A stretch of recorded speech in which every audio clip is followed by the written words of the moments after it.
Assalamualaikum warahmatullahi wabarakatuh. Waalaikumsalam warahmatullahi wabarakatuh. Alhamdulillah wassalatu wassalamu ala sayyidina Rasulillah sayyidina wa maulana Muhammad ibn Abdullah wa ala alihi wa sahbihi wa mawala. La haula wa la quwwata illa billah, amma ba'du. Bapak-bapak, ibu-ibu, saudara-saudara kaum muslimin rahimakumullah. Di dalam kehidupan kita sebagai seorang muslim, minimal 5 kali dalam sehari semalam kita mendengar seruan untuk mendirikan solat yang disebut azan. Ada kalimat menarik di dalam kalimat azan itu, yakni seruan hayya 'alal falah, marilah menuju kepada keberuntungan, marilah meraih kemenangan. Seruan ini adalah kecenderungan dari setiap manusia, apapun warna kulitnya. Artinya, setiap orang dalam hidup selalu ingin meraih dan mencari kemenangan. Kemenangan akan melahirkan kepuasan batin, dan kepuasan batin memberikan kebahagiaan. Sedangkan kekalahan melahirkan penderitaan batin, dan penderitaan batin menjerumuskan seseorang di dalam berbagai bentuk kerugian. Jikalau inilah seruan azan, maka masalahnya ialah apa yang menyebabkan kita meraih kemenangan. Al-Quranul Karim memberikan tuntunan dan ajaran kepada kita bahwa orang-orang yang memperoleh kemenangan itu tidak lain adalah orang-orang yang bertakwa. Hanyalah mereka yang bertakwa kepada Allah Subhanahu wa ta'ala pada akhirnya akan tampil sebagai pemenang. Lalu siapa orang yang bertakwa itu? Dijelaskan dalam awal-awal Al-Baqarah, orang yang bertakwa yang akan meraih kemenangan. Pertama, allazina yu'minuna bil ghaib, yaitu orang-orang yang beriman kepada yang gaib, percaya bahwa ada alam yang gaib, alam yang abstrak, alam yang tidak bisa dijangkau oleh salah satu daripada panca indera kita. Mereka percaya dan beriman kepada adanya malaikat, beriman kepada adanya iblis dan jin, beriman kepada adanya alam kubur, beriman kepada adanya alam mahsyar, beriman kepada adanya alam akhirat, beriman kepada adanya surga dan neraka. Beriman bukan cuma sekedar beriman dalam ucapan bibir saja, tetapi beriman yang nilai iman itu mampu mewarnai gerak dan gaya hidupnya. Iman yang meresap sampai ke tulang sumsum, kemudian memberikan dampak positif di dalam kehidupan manusia. Alam, kita tahu, adalah sesuatu yang selain Allah, dan Allah bukanlah alam. Apapun namanya selain daripada Allah, itu adalah alam. Alam pada hakikatnya terbagi menjadi 2. Ada alam syahadah, alam nyata, alam konkret, alam yang bisa dijangkau oleh salah satu indera kita. Kemudian ada alam ghaib, alam yang tidak bisa dijangkau oleh panca indera kita, alam metafisika, alam abstrak, alam yang wajib kita imani keberadaannya. Kita percaya bahwa malaikat itu ada, kita percaya kepada jin, bahwa jin itu ada, kita percaya kepada adanya iblis dan setan. Bukan percaya kepada iblis dan setannya, percaya bahwa iblis dan setan itu ada. Itu termasuk salah satu daripada sifat orang yang bertakwa kepada Allah. Saudara-saudara kaum muslimin rahimakumullah, kecenderungan pembangunan yang lebih bersifat materialistis biasanya menggeser aspek kehidupan rohani. orang berpikir empiri, dan dalam pola pikir yang demikian, maka alam gaib tidak lagi mendapat perhatian. Aspek kehidupan yang bersifat rohaniah malah mulai ditinggalkan. Akibatnya terjadilah kepincangan di dalam kehidupan kita. Pernah ada satu pengalaman pribadi dalam perjalanan kembali ke tanah air. Dalam pesawat di sebelah kanan saya duduklah seorang Jerman namanya Heiner Simonsen. Iseng saya ajak kenalan, saya ajak ngobrol, saya tanya dia. Saya bilang, Mas Heiner ini, kalau pesawat yang kita tumpangi ini jatuh ke bawah, kira-kira apa yang bakal terjadi, Mas? Dia bilang, kita semua akan mati. Begitu? Iya. Oke. Apa itu mati? Tanya saya. Dia bilang, untuk tahu apa itu mati, kita harus tahu lebih dahulu apa itu hidup. Saya pikir nih bule bisa ngomong juga. Baiklah kata saya. Apa hidup menurut Anda itu? Oh, hidup itu dia bilang, kalau seluruh anggota badan kita bekerja secara normal, paru-paru memompa darah secara normal, jantung berdetak secara normal, sel-sel tubuh bekerja secara fit, dan organisme tubuh hanya mau bekerja secara normal, dia bilang, kalau kita memberi makan yang cukup, menu yang teratur, dan gizi yang lengkap. Saya bilang, kesimpulannya apa, Ner? Dia jawab, hidup adalah dari tangan ke mulut. Life is from the hand to the mouth, kata dia. Hidup adalah dari tangan ke mulut. Jadi masalah hidup tidak lebih daripada masalah isi perut. Orang pergi pagi, pulang sore, peras keringat, banting tulang, perut yang dibelain. Saya bilang, you are wrong. Sampean salah, Ner. Kamu orang Islam bukan? Bukan. Pantas. Kenapa saya salah? Dia bilang, ya jelas salah. Salahnya di mana? Kamu ini manusia. Kalau hidup cuma dari tangan ke mulut, saya bilang, kambing di kampung saya juga begitu pikirannya, Ner. Itu kambing di kampung saya, asal perutnya kenyang, sudah hidup dia. Perkara besok bagaimana, lusa prospeknya macam mana, bulan depan ada apa, kambing nggak pernah mikir. Di kampung saya kambing juga pikirannya begitu. Kamu Kristen ya? Tadinya. Loh kok tadinya, lalu apa sekarang kamu ini? Dia bilang, sekarang saya netral. Saya tidak beragama, tapi saya percaya kepada Tuhan sebagai pencipta alam. Saya ingat benar dia bilang, I haven't any religious, but I believe to God as the creator of the world. Kenapa bisa netral begitu, Ner? Habis saya bingung katanya. Islam bilang Islam baik, Kristen bilang Kristen baik, Hindu Buddha bilang Hindu Buddha baik, semua agama baik. Saya netral sekalian, nggak beragama. Yang penting saya percaya kepada Tuhan. Saya bilang, Ner, kamu ini kayak orang mau beli celana, lalu bingung. Yang satu bilang Levi's bagus, yang satu bilang Blue Jean hebat, yang satu bilang Wool England hebat.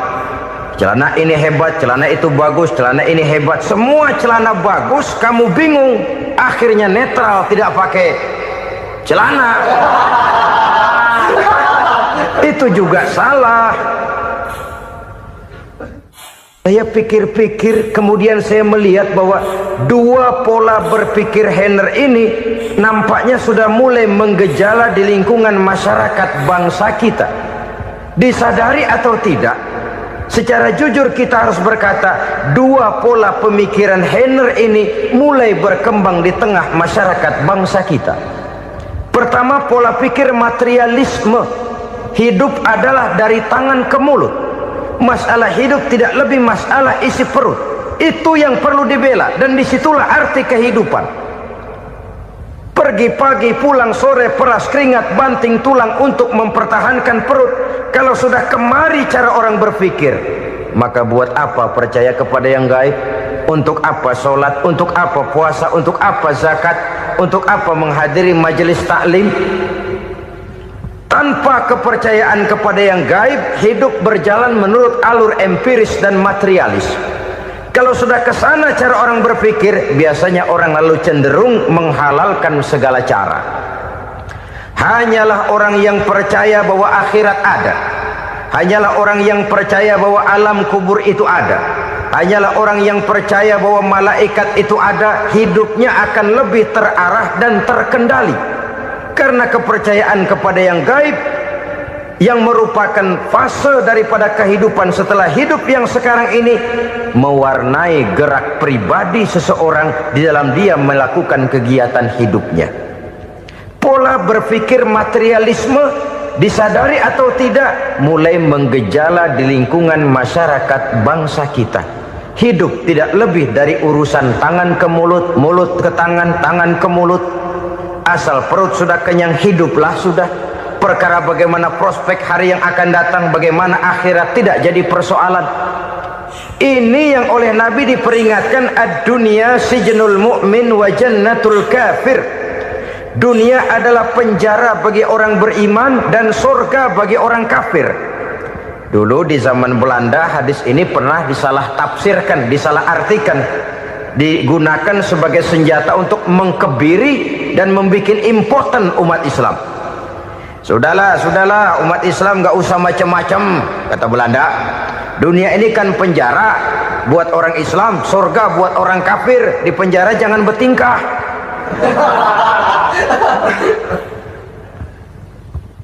Pengertiannya tidak begitu. Dunia adalah penjara bagi orang mukmin. Artinya dalam kehidupan dunia seorang mukmin tidak bebas memperturutkan hawa nafsunya. Di penjara hawa nafsunya itu. Sebaliknya surga bagi orang-orang kafir. Buat orang kafir surgalah dunia ini. Mereka bebas memperturutkan hawa nafsunya. Dilarang tidak terlarang, dicegah pun tidak tercegah. Mereka hidup menurut alur bisikan nafsu mereka sendiri. Kemudian bila ajal datang, maut merenggut nyawa, selesailah surganya sampai di situ. Maka bagi orang-orang yang tidak percaya kepada adanya akhirat, kepada adanya alam gaib, surganya sebatas umurnya. Sekali lagi, surganya sebatas umurnya. Bila umur selesai, ajal pun datang merenggut nyawa, selesailah sudah surganya sampai di situ. Alangkah pendeknya perjalanan orang-orang yang tidak percaya kepada alam gaib ini. Bagi kita mukmin, jikalau kita mampu memenjarakan hawa nafsu, kita bisa bahagia di dunia ini. Dan Islam memang tidak menyuruh kita sengsara di dunia. Raih dunia, kejar dunia, gapai dunia sebagai alat untuk mencapai kebahagiaan di akhirat nanti. Hidup adalah satu perjalanan panjang yang terbentang sejak kita terlahir dari alam rahim sampai kepada alam akhirat nanti. Andai kata kita gagal meraih kebahagiaan di dunia, toh kita masih punya akhirat. Tapi jangan jadi dalil yang melemahkan semangat. Biarin dah kita di dunia kebelangsak, yang penting akhirat. Akhirnya dunia benar-benar kebelangsak. Bagaimana dunia ini bisa kita raih, dan bagaimana meraih dunia untuk menunjang kepentingan akhirat nanti. Yang kedua, dari pikiran Heiner yang saya lihat menggejala di lingkungan masyarakat bangsa kita, timbulnya manusia-manusia netral. Seolah-olah Tuhan yes, agama no. Sama Tuhan percaya, agama ogah. Tuhan ngangguk, giliran agama godeng. Padahal hampir dalam setiap ayat dalam Quran, kata-kata amanu biasanya bergandeng dengan wa amilus sholihat. Iman dan amal soleh. Ini sebagai isyarat Tuhan dan agama jangan pernah dipisah-pisah. Apabila kita bertuhan, maka kita harus beragama. Apabila kita beragama, maka agama itu harus bersumberkan dari Tuhan yang kita imani itu. Tidak mungkin kita pisah, Tuhan yes, agama no. Sama Tuhan percaya tapi agama bikin sendiri. Sembayangnya cukup bengong 2 jam madep ngulon.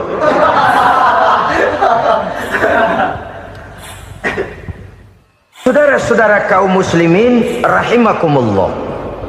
Jadi dengan demikian, agama yang kita akui merupakan unsur mutlak di dalam pembangunan sekarang ini, merupakan bagian dari kehidupan yang menuntun kita bahwa di balik alam nyata ini, di balik alam syahadah ini ada alam gaib.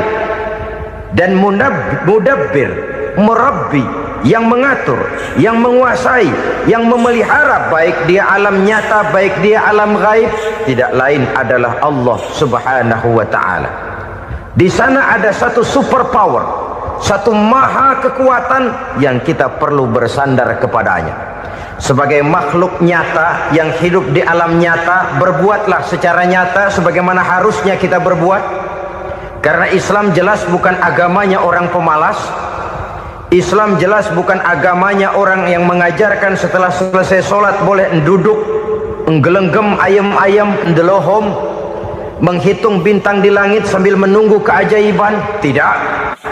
Islam adalah agama yang mengajarkan apabila sholat sudah selesai kamu kerjakan, bertebaranlah di permukaan bumi, cari karunia Tuhanmu. Jangan hidup berpangku tangan menunggu keajaiban, karena hidup bukan undian. Jangan berharap untung besar tanpa mau peras keringat.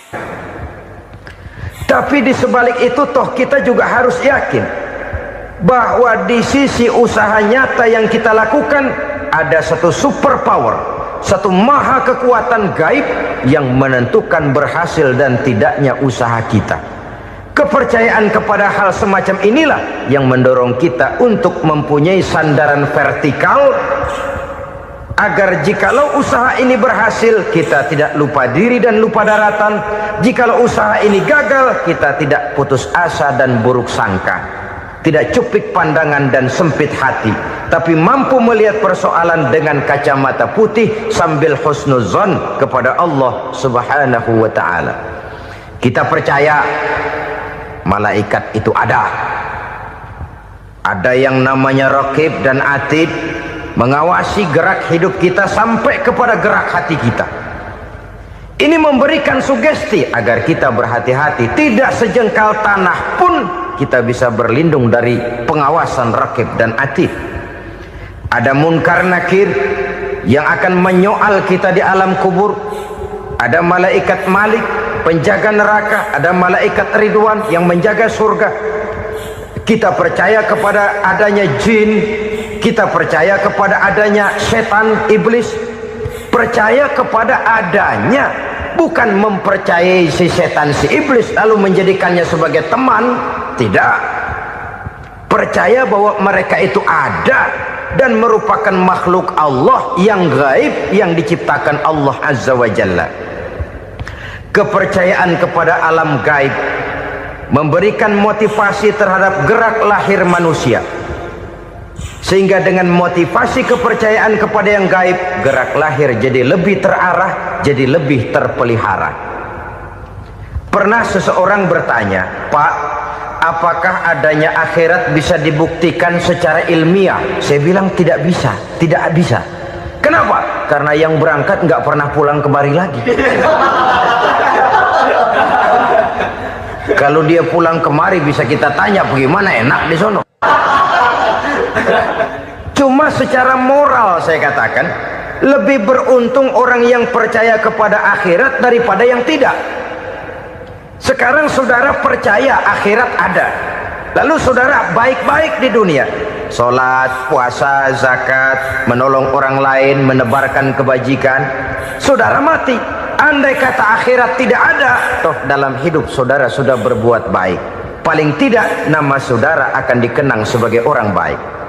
Sebaliknya, saudara percaya, kata saya, bahwa akhirat tidak ada, lalu hidup semau-maunya, tenggelam dalam maksiat dan munkarat, menentang Allah, tidak mau ruku dan sujud, lalu saudara mati, kemudian akhirat ada, ayo mau apa?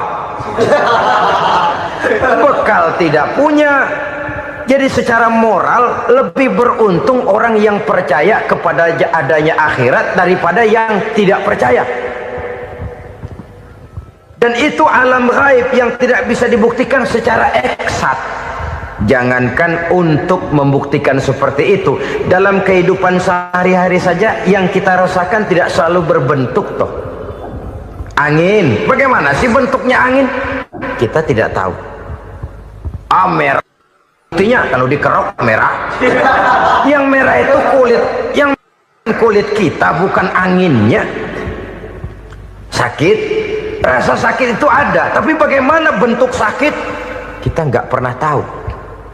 Kalau kita makan cabai pedas, bagaimana bentuk pedas itu tidak ada, tapi rasa ada. Bentuk pedas hijau, cabainya bukan pedasnya.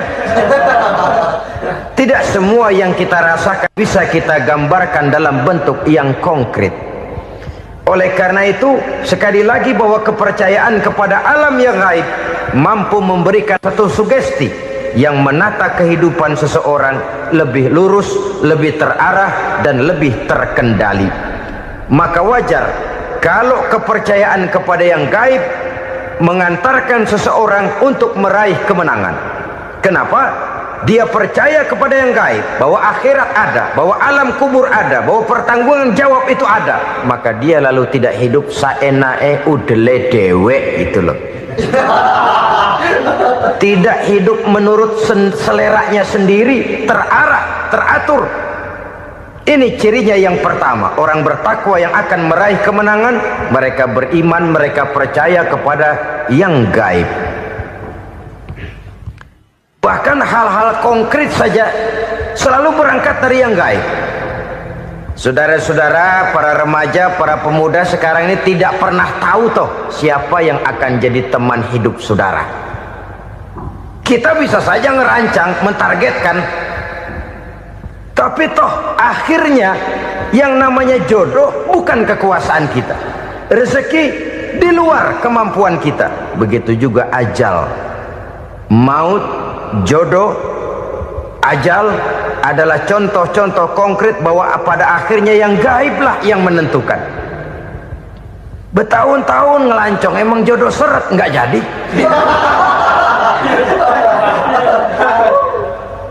Begitu kenal baru setengah malam nginep ditangkap hansip kan. Hal-hal semacam itu kadang-kadang kita berpikir suuzon, gilet, perempuannya cakep banget, lakinya rebek amat. Memang begitulah jodohnya. Memang begitulah jodohnya. Saudara hadirin ma'asyiral muslimin yang saya hormati, jadi hal-hal yang konkret saja kita yakini sepenuhnya ditentukan oleh satu superpower yang gaib itu tadi. Dari sanalah segala ketentuan itu berangkat dan kesanalah segalanya akan kembali. Maka kepercayaan kepada yang gaib meluruskan gerak hidup seseorang dan itu akan mengantarkan dia kepada meraih kemenangan. Satu. Yang kedua, wa yuqimuna shalah. Orang bertakwa yang akan meraih kemenangan itu adalah orang-orang yang mendirikan sholat. Kenapa sholat mengantarkan orang untuk meraih kemenangan? Yang jelas, inna sholata tanha anil fahsya'i wal munkar. Sholat mampu mencegah manusia dari perbuatan keji dan munkar. Banyak filsafat hidup yang terkandung di dalam sholat ini. Sejak kita wudhu sampai kita menghadap ke arah kiblat, sampai kita melakukan gerak-gerak sholat, bacaan-bacaan yang ada di dalam sholat, lalu sampai kepada mengucapkan salam. Banyak filsafat hidup yang terkandung di dalam sholat. Umpamanya saja, setelah takbiratul ihram mulai kita dengan sholat dalam posisi berdiri, diajarkan dalam kitab-kitab fikih agar kita melihat ke arah tempat sujud. Ini kan filsafat kehidupan. Kalau kamu sholat dalam posisi berdiri, lihat tempat sujud. Jangan sholat mata jelalatan, sebab nanti bisa mengurangi kekhusyuan. Jadi wajar kalau yang dikatakan bahwa yang paling afdol adalah shaf yang di depan. Kenapa? Secara harfiah pengertiannya akan lebih mengundang kekhusyuan. Kenapa? Kalau kita di shaf paling depan di masjid umpamanya paling banter kita lihat tembok.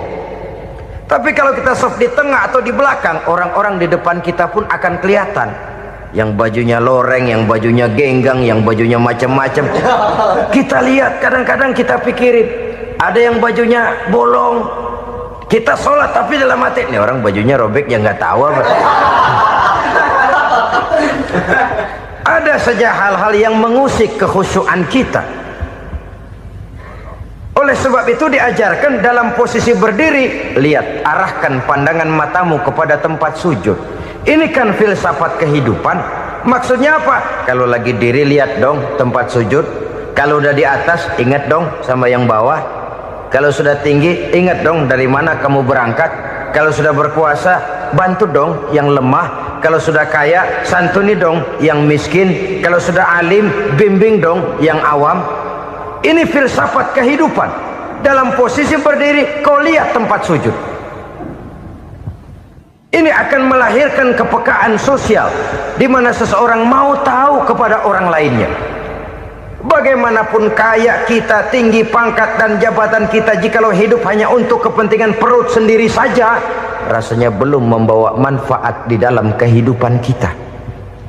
Tapi efek yang tertinggi sesungguhnya, solat mencegah manusia dari perbuatan keji dan munkar. Perbuatan keji dan munkar, walaupun kelihatannya mendatangkan uang, membawa keuntungan, tapi itu keuntungan semu, keuntungan sementara. Dengan menipu orang lain kita bisa dapat untung, tapi tidak membawa berkah. Dan itu adalah kerugian besar dalam kehidupan kita. Maka untuk meraih kemenangan, harus dimulai dengan membentuk kepribadian yang tegar, memiliki sandaran vertikal yang langsung kepada Allah Subhanahu wa ta'ala. Dan itu hanya bisa kita tempuh melalui jalur ibadah formal yang sudah ditentukan Allah, yakni solat yang 5 waktu. Untuk memperkuat itu, ada solat-solat sunnah, rawatib, nawafil, sebagai terminal-terminal kontrol cadangan untuk memelihara stabilitas temperatur batin di dalam kita berhubungan dengan zat yang maha gaib, yaitu Allah Subhanahu wa ta'ala. Orang sering bertanya, Pak, itu tetangga saya nggak sholat, duitnya nggak habis-habis, Pak. Nggak sholat tapi mobilnya tambah terus. Nggak sholat tapi usahanya makin maju. Tapi di sisi lain ada orang yang rajin sholat, rezekinya butak bener. Anaknya mana kurus, mana korengan. Saudara hadirin ma'asyiral muslimin rahimakumullah, harus saya katakan bahwa solat memang bukan untuk cari duit. Solat adalah sandaran vertikal kita kepada Allah. Sedangkan soal rezeki itu berkaitan dengan sifat Allah maha pengasih dan maha penyayang. Allah maha pengasih, siapapun dikasih kalau mau usaha. Allah maha penyayang, tidak semua orang disayang oleh Allah Azza wa Jalla. Dan belum tentu banyak harta itu merupakan nikmat. Mungkin juga istidraj. Artinya istidraj itu dikasih tapi diambulin, kalau bahasa Betawinya itu. Dikasih tapi diambulin, itu bukan merupakan nikmat sesungguhnya, lebih merupakan azab dari Allah Subhanahu wa ta'ala.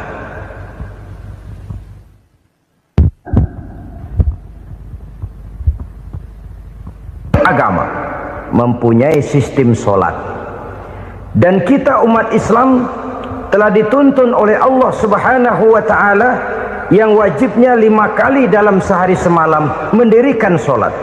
Dan itu tentu berada dalam jangkauan kemampuan manusia. Pada awalnya barangkali kita memang merasa solat itu satu kewajiban, tapi semakin kita hayati makna, manfaat dan filsafat yang terkandung di dalam ajaran solat, semakin sampai kita kepada keyakinan bahwa solat adalah keperluan kita. Sehingga pada waktu tertentu dinilai puncaknya, kita tidak lagi akan berkata saya wajib sholat, tapi kita akan berkata saya perlu sholat. Kalau kita sudah merasakan itu adalah keperluan kita, nah di sanalah kita baru akan merasakan ruginya kalau hal itu tidak kita laksanakan. Sepanjang kita masih berkata saya wajib sholat, kita akan lebih merasakan dia sebagai beban ketimbang sebagai keperluan. Yang jelas Allah tidak memerlukan ibadah yang kita laksanakan ini. Dengan kata lain, andai kata satu dunia penuh ini orang tidak ada yang sholat satu pun, Allah tidak akan turun dari jabatan Tuhan. Jangan lalu berpikir kalau kita ngambek se-RW kagak sembahyang Tuhan tekor kali ini ya. Tentu tidak. Itu perlunya kita, bukan perlunya Allah. Dan pada induknya kita akan berkata saya perlu agama. Kalau secara induk kita sudah memerlukan agama, maka konsep-konsep yang ada di dalam ajaran agama itu pun adalah juga merupakan keperluan kita. Baik dia bernama sholat, baik dia bernama puasa, baik dia bernama zakat, baik dia bernama haji, seluruhnya adalah keperluan kita. Dan sesuatu yang kita perlukan apabila tidak kita laksanakan akan melahirkan kerugian di dalam kehidupan. Jangan heran kalau kita membaca riwayat perjalanan hidup para salafus soleh, orang-orang soleh. Ada yang tahajud sampai 100 rakaat, ada yang sholat malam kakinya sampai bengkak. Kita sekalinya bengkak biri-biri. Ada yang sholat membaca surah dalam Al-Quran sampai khotam Quran. Kok mau? Mereka sudah merasakan itu keperluan. Itu saja soalnya.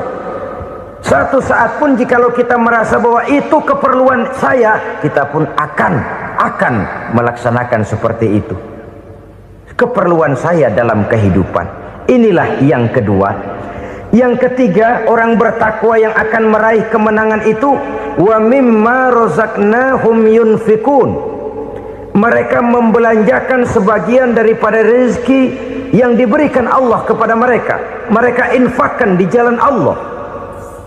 Ada satu dialog menarik. Satu hari seorang anak muda bertemu dengan seorang kakek-kakek yang sudah dikenalnya baik. Bertanyalah anak muda ini, "Kek, umur kakek berapa tahun?" 15 tahun, kata si kakek. Anak kakek berapa orang? 1. Harta kakek berapa banyak? 15 juta. Si anak muda ini bengong, lalu protes, "Kok kakek bohongin saya?" "Kenapa?" "Saya tahu umur kakek 70 tahun. Kenapa ngaku 15? Saya tahu anak kakek 5. Kenapa bilang 1? Saya tahu kakek miliuner, miliaran uang kakek. Kenapa ngaku cuma 15 juta? Begini, kata si kakek tadi. Benar, umur saya 70 tahun. Tapi dari umur yang 70 tahun itu baru 15 tahun terakhir ini saya merasakan ibadah kepada Allah. Meninggalkan maksiat, jauh dari segala macam munkarat. Maka yang 15 tahun inilah yang benar-benar saya rasakan sebagai umur saya. Benar anak saya 5, tapi yang 4 susah diatur. Cuman 1 rasanya nih yang bakal jadi si buah hati belahan jantung berlanjut cerita penerus sejarah. Cuma 1 ini yang saya harapkan, yang akan jadi anak soleh, yang akan membuat saya menerima pensiunan pahala. Kalau yang 4 apek dah, nggak ada harapan. Yang 1 nyekek botol melulu. Oh begitu, iya.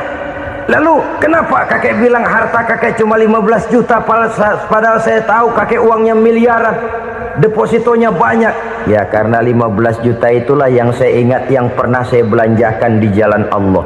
Saya merasa itulah harta saya yang sebenarnya. Yang miliaran yang saya simpan di bank kelak, kalau saya satu saat saya mati, akan jadi rebutan di antara anak-anak saya.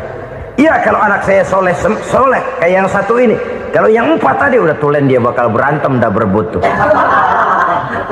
Jadi 15 juta yang saya belanjakan di jalan Allah inilah yang saya merasakan benar-benar harta saya yang sesungguhnya. Dialog ini patut menjadi bahan renungan kita bersama.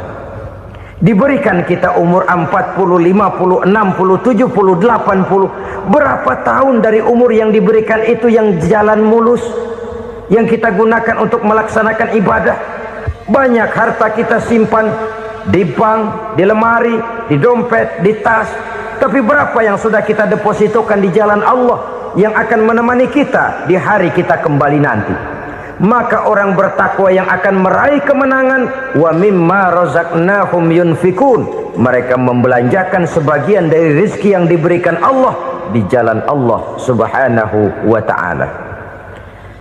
Ma'asyiral muslimin rahimakumullah, zahirnya memang kita memberikan kepada orang lain, tapi hakikatnya kita menyimpan untuk diri kita sendiri.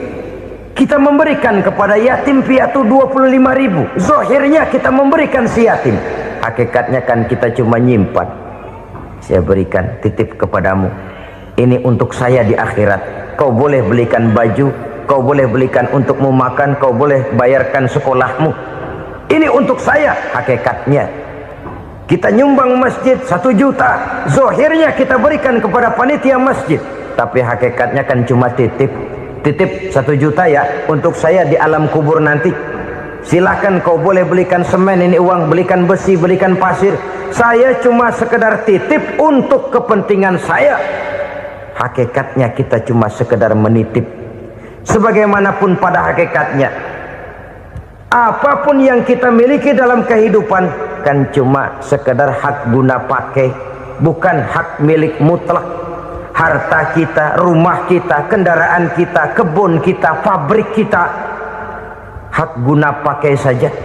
Hak milik mutlak cuma untuk Allah Subhanahu wa ta'ala. Saudara-saudara kaum muslimin rahimakumullah, ini yang ketiga. Kemudian yang keempat, orang-orang bertakwa yang akan meraih kemenangan,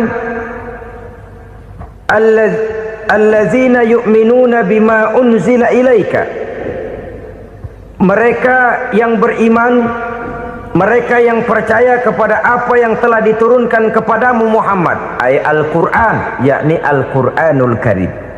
Setelah percaya kepada yang gaib, mendirikan solat, kemudian menginfakkan sebagian dari rezeki yang diberikan Allah, mereka juga lalu percaya kepada yang diturunkan terhadap Nabi, yaitu tidak lain Al-Quranul Karim. Sekali lagi di sini, percaya bukan hanya sekedar percaya saja, tetapi percaya lalu menjadikan Al-Quran itu sebagai pedoman hidup. Sebab memang Al-Quran itu adalah GBHM, garis-garis besar haluan muslim. Apa yang harus kita lakukan, apa yang harus tidak kita lakukan, bagaimana mestinya kita bertingkah laku dan berbuat, seluruhnya tercantum di dalam Al-Quranul Karim. Itu sebabnya ketika satu hari Aisyah ditanya bagaimana akhlak Rasul, beliau menjawab, kana Rasulullah sallallahu alaihi wasallam khuluquhul Quran. Akhlak daripada Rasulullah tidak lain adalah Al-Quran. Jawaban simpel ini memberikan gambaran bahwa keseluruhan daripada konsepsi Quran sudah diterjemahkan dalam kehidupan Rasulullah sallallahu alaihi wasallam.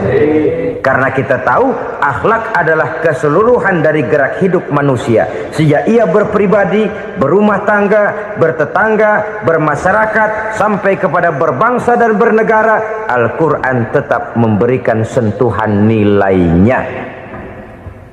Oleh karenanya, orang-orang yang bertakwa adalah orang-orang yang menjadikan Al-Quran sebagai pedoman dalam kehidupannya. Dan kita yakini Al-Quran diturunkan kepada Nabi Muhammad bukan merupakan produk Nabi Muhammad. Isi dan redaksinya langsung dari Allah Subhanahu wa ta'ala. Kemudian cirinya yang kelima, orang bertakwa yang akan meraih kemenangan itu, wa ma unzila min qablika. Tidak hanya sekedar percaya kepada yang diturunkan terhadap Nabi Muhammad, yaitu Al-Quran, mereka juga percaya kepada apa yang pernah diturunkan kepada para nabi, kepada para rasul sebelum Nabi Muhammad.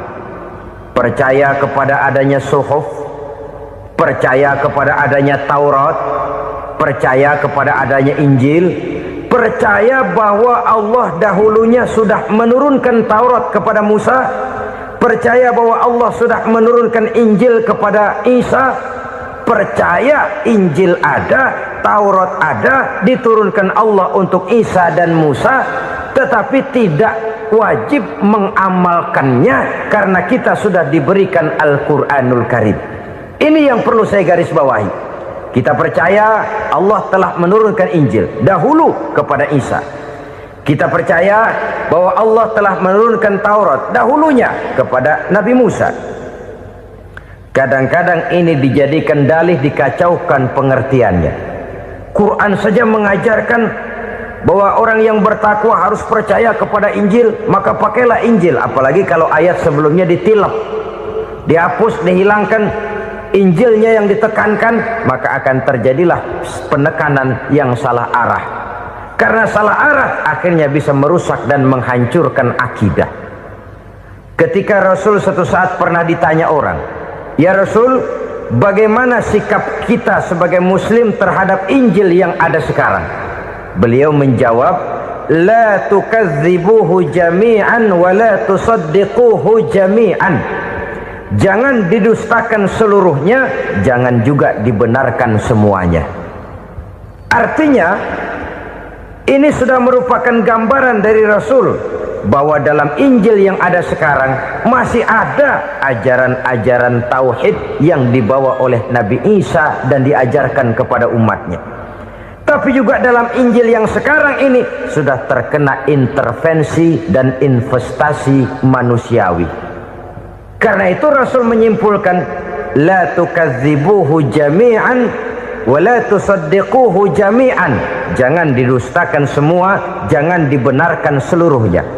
Kita memang percaya Allah telah menurunkan Injil kepada Nabi Isa dulu, tapi kita tidak wajib mengamalkan Injil. Kita percaya Allah telah menurunkan Taurat kepada Nabi Musa, tapi kita tidak wajib mengamalkan kitab ajaran Taurat. Yang wajib kita percayai dan kita amalkan hanyalah Al-Quranul Karim. Kenapa? Oleh karena baik yang ada di dalam Taurat, baik yang ada di dalam Injil, tentu tercakup di dalam Al-Quran sebagai kitab terakhir yang diturunkan oleh Allah Subhanahu wa Ta'ala. Dan itu wajar. Kalau seorang pejabat mau mengeluarkan satu keputusan baru, tentu dia harus meninjau keputusan-keputusan lama. Andai kata dianggap tidak berlaku, dianggap tidak relevan lagi, maka keputusan-keputusan lama itu tentu sudah dianggap tidak berlaku. Sebagian daripada aturan-aturan dalam keputusan lama yang masih dianggap relevan tercantum dalam keputusan baru yang wajib diamalkan. Begitulah hubungannya antara Al-Quran, Taurat, Zabur, dan Injil. 4 kitab samawi yang diturunkan Allah masing-masing kepada Zabur untuk Nabi Daud, Taurat untuk Nabi Musa, dan Injil untuk Nabi Isa alaihi wassalatu wassalam. Ketiga-tiga kitab itu kita percayai adanya. Kita yakini Allah telah menurunkan Zabur, Taurat, dan Injil, tapi kita tidak wajib mengamalkannya. Yang wajib kita mengamalkannya sekarang ini tidak lain hanyalah Al-Quranul Karim saja, karena ia mencakup apa yang ada di dalam Zabur, apa yang ada di dalam Taurat, dan apa yang ada di dalam Injil. Keotentikannya bisa dipertanggungjawabkan. Ya, tapi kan Nabi Muhammad sudah mati 14 abad yang lalu, dan di zaman beliau Al-Quran kan belum dikodifikasikan, belum ditulis. Bagaimana keotentikannya bisa dipertanggungjawabkan? Mudah saja. Allah berjanji, "Inna nahnu nazzalna dzikra wa inna lahu lahafizun." Kami yang menurunkan Al-Quran dan kami yang akan menjaga dan memeliharanya. Allah turunkan Quran, Allah menjaganya. Bagaimana cara Allah menjaga Al-Quran itu? Banyaknya orang-orang yang hafaz Al-Quran. Hafaz Al-Quran. 30 juz, 114 surah, 6.666 ayat.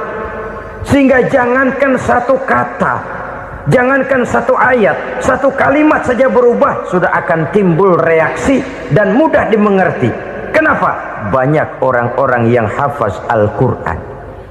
Sedangkan pada setiap akhir tahun biasanya malaikat Jibril selalu mengadakan checking terhadap ayat-ayat yang diturunkan pada waktu itu.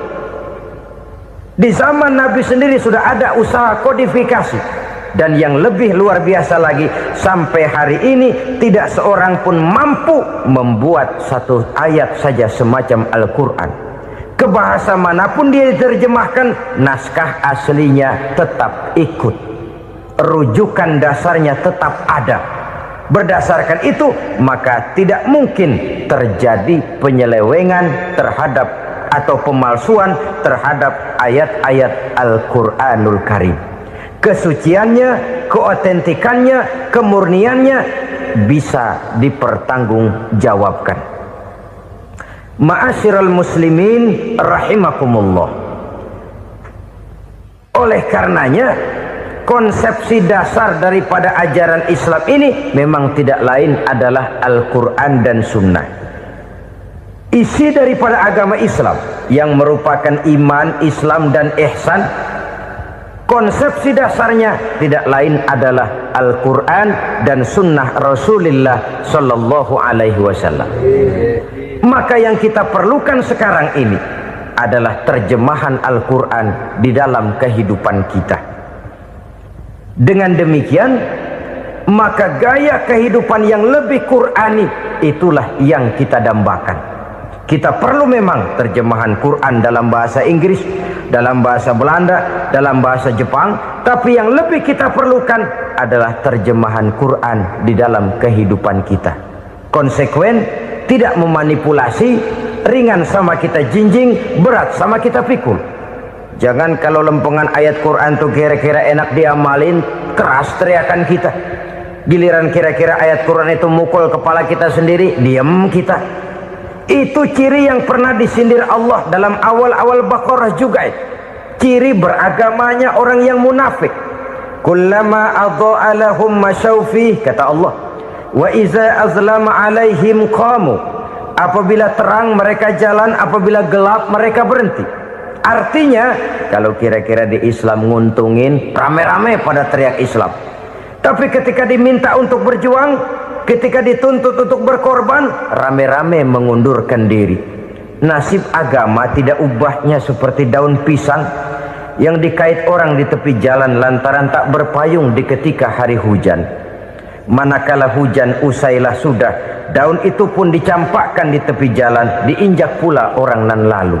Artinya orang menjadikan agama cuma sebagai lipstick, decoration only, tidak konsekuen. Hanya pada saat-saat kelihatannya Islam membawa keuntungan, rame-rame orang teriak-teriak tentang Islam. Tapi jikalau diminta berjuang, jikalau dituntut untuk berkorban, biasanya rame-rame juga mengundurkan diri. Jangan heran kalau mayoritas hitungan kita, tapi minoritas peranan kita. Kuantitas kita dalam jumlah, tapi dalam kualitas kita lebih sering jadi penonton daripada jadi pemain. Padahal itu sangat tidak boleh terjadi. Umat Islam di Indonesia harus bangkit.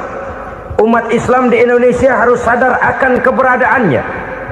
Tidak boleh hanya jadi penonton berpangku tangan, karena memang agama kita juga mengajarkan untuk konsekuen di dalam menjabarkan ajaran-ajaran daripada agama kita. Kita sering jatuh menjadi umat yang lemah oleh karena kita ini tidak pandai menggalang kebersamaan yang diakibatkan tidak konsekuennya kita.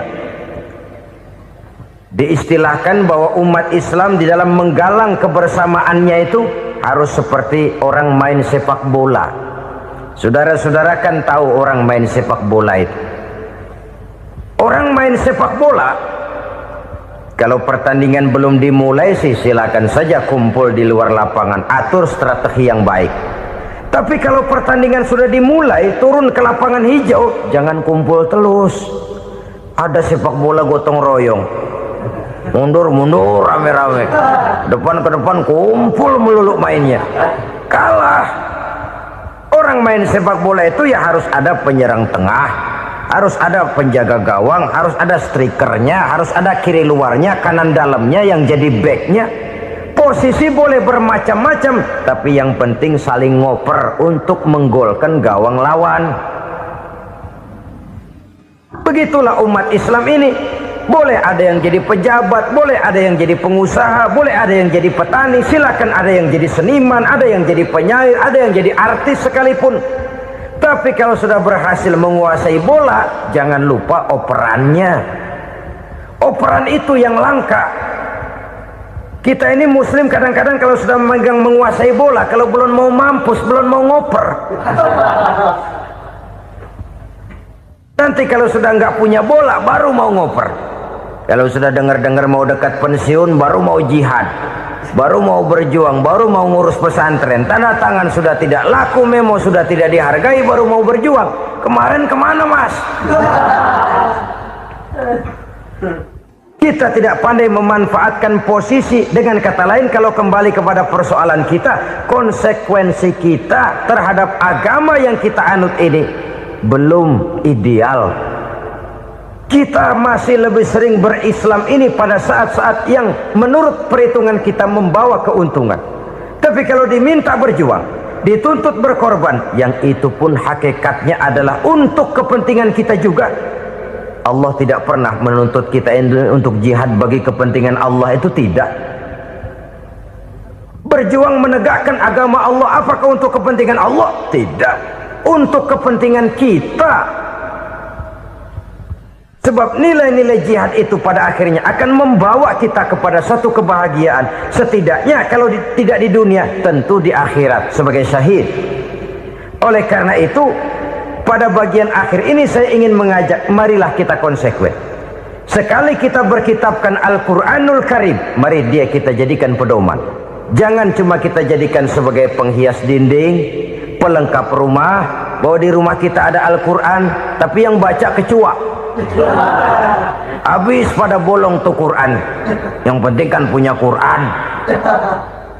Ditaruh di pintu rumah. Biar apa? Biar kuntilanak kagak masuk katanya. Ya apa itu nasib Quran, cuma kerjanya jaga pintu, ngusir kuntilanak, ngusir memedi. Bagaimana kita hidup menurut tuntunan Al-Quran? Kadang-kadang tidak pernah menjadi masalah bagi kita. Maka bagaimanakah Al-Quran akan mungkin membawa keberkahan dalam hidup kalau ajarannya kita injak-injak dalam keseharian kita? Mewujudkan gaya hidup yang lebih Qurani, itulah yang akan kita rintis di dalam kehidupan kita. Bertahap, step by step, menurut kemampuan yang ada pada kita. Jika jalan ini tidak bisa kita selesaikan, percayalah akan ada generasi penerus yang akan melanjutkan usaha dan cita-cita mulia itu.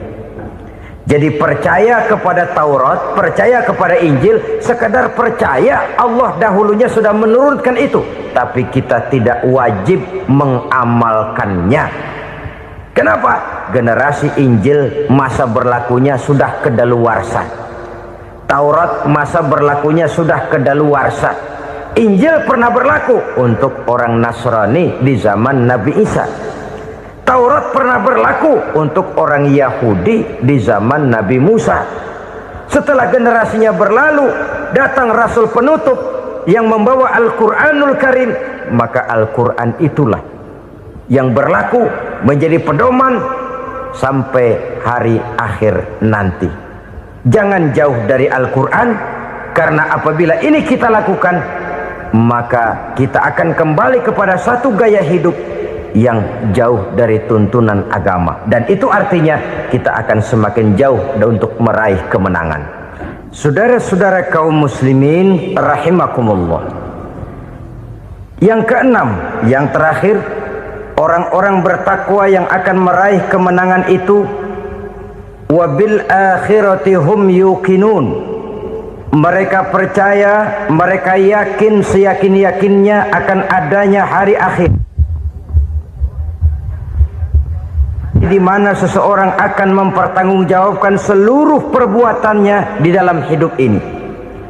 Dan tidak ada satu perbuatan yang bagaimana kecilnya sekalipun yang tersembunyi dalam pandangan manusia yang tidak akan dibukakan persoalannya di mahkamah Qadi Rabbul Jalil di akhirat nanti. Itulah sebabnya maka percaya kepada akhirat disebut secara khusus.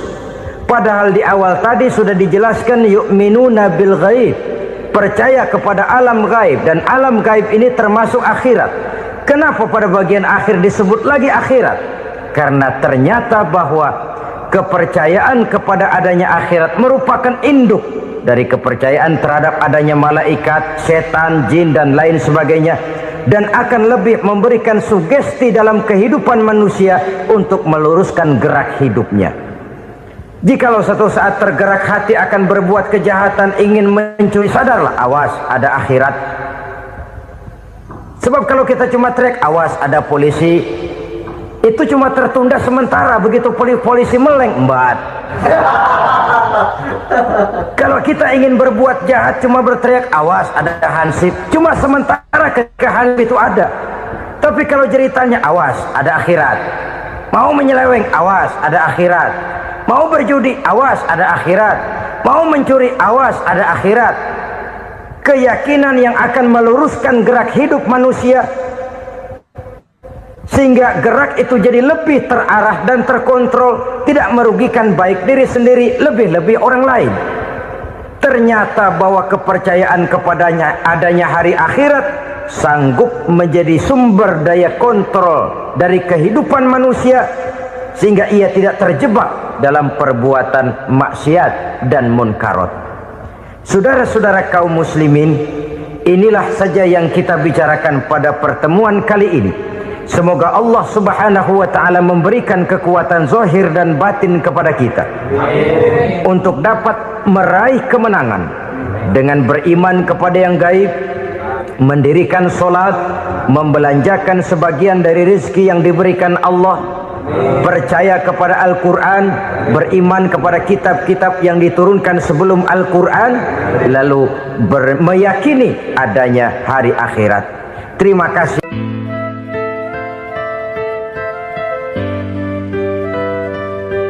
Bapak, ibu-ibu, saudara-saudara kaum muslimin rahimakumullah,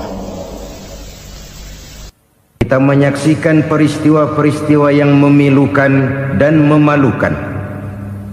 PHK terjadi di mana-mana, pengangguran meningkat, harga-harga membumbung tinggi, daya beli rakyat semakin lemah.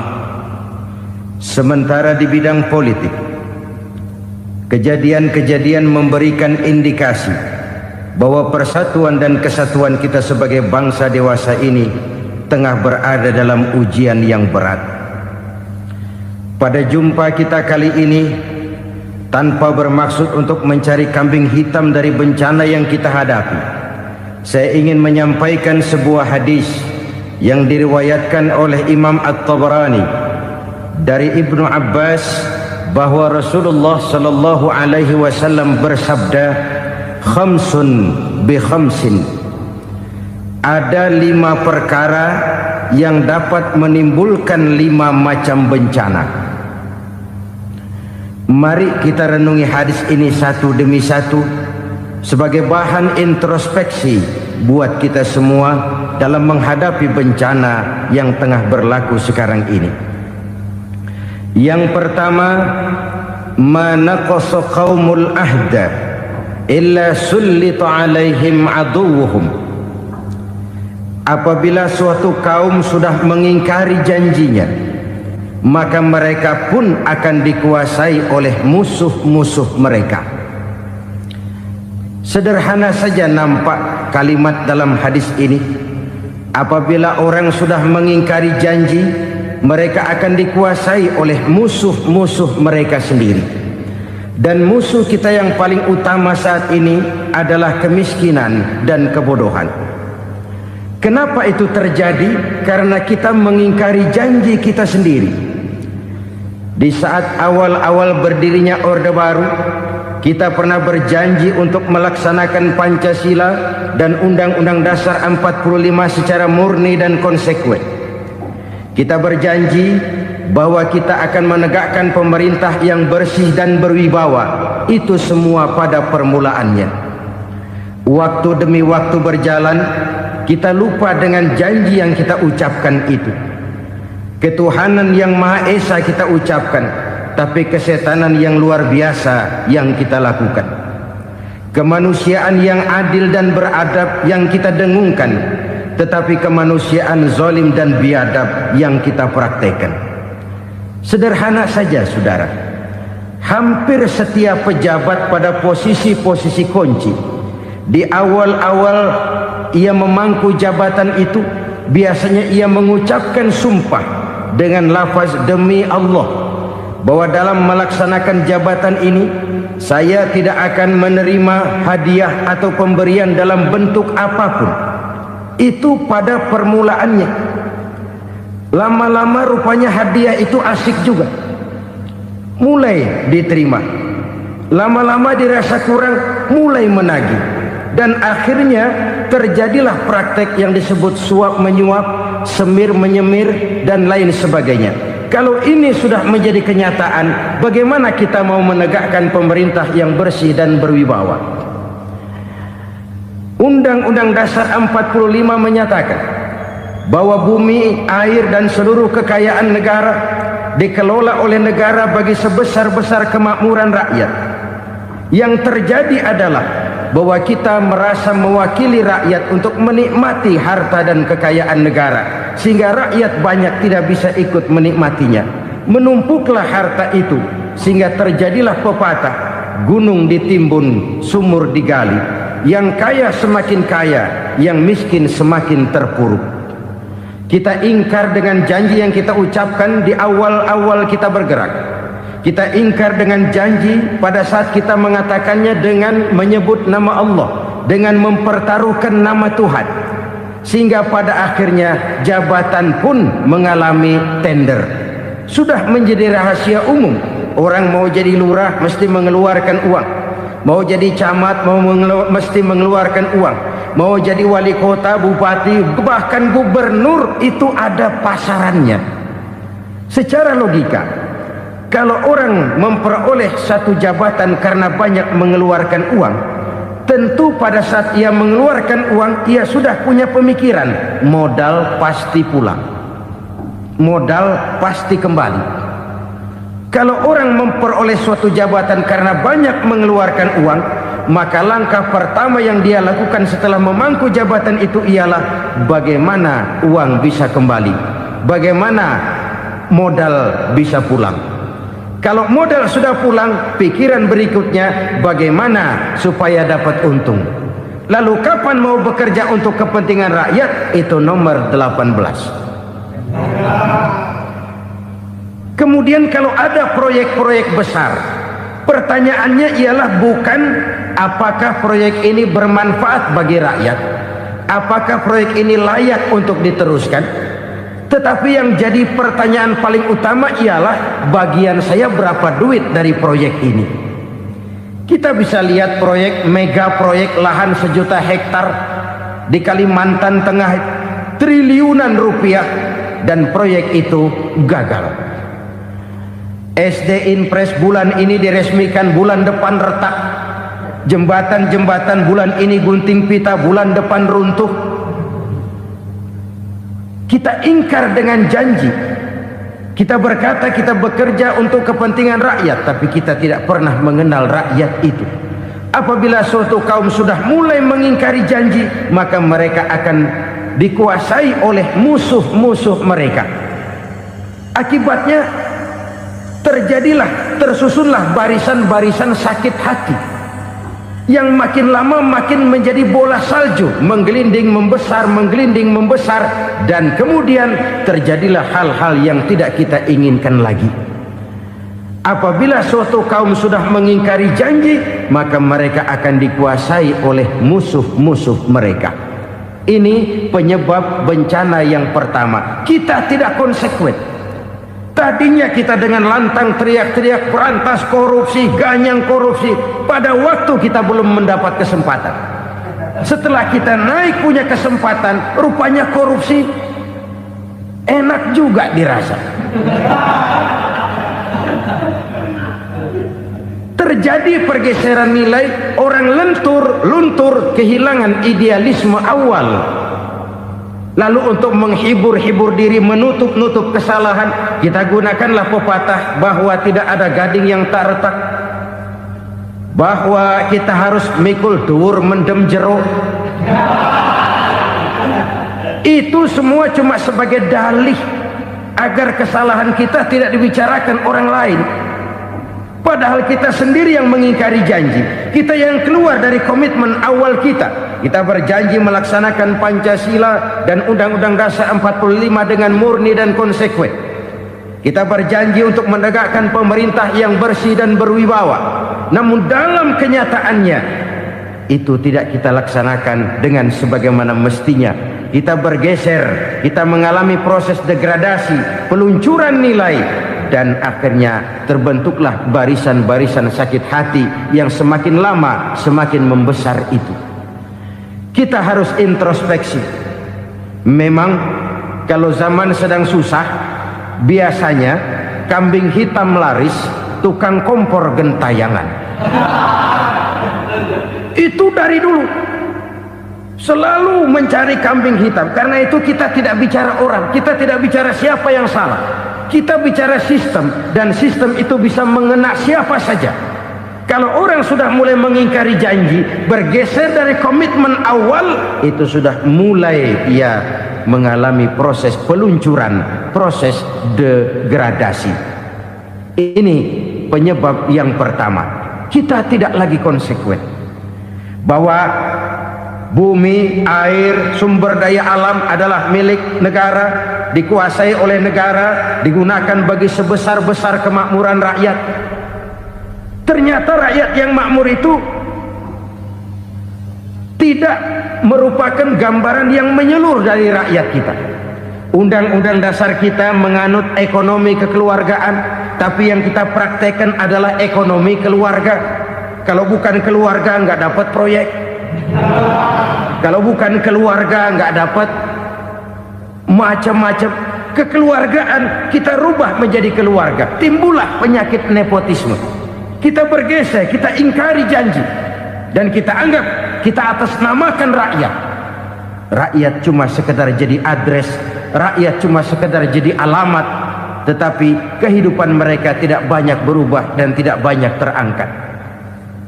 Kaum muslimin rahimakumullah, ini penyakit yang pertama, penyebab bencana yang pertama. Yang kedua, kata Nabi, wa ma hakamu bighairi ma anzalallah. Apabila hukum yang diterapkan sudah tidak lagi bersumber dari hukum Allah, illa fasha fihimul faqru, maka akan bertebaranlah kemiskinan di mana-mana. Ini artinya apa? Apabila hukum tinggal sebuah stempel, apabila hukum sudah diatur menurut kepentingan, apabila hukum sudah tidak lagi ditegakkan secara adil, maka kemiskinan merambah di mana-mana. Hukum diatur menurut selera orang yang sedang berkuasa, maka yang benar bisa jadi salah, yang salah bisa jadi benar. Hukum dalam kenyataan hidup berlaku seperti pisau.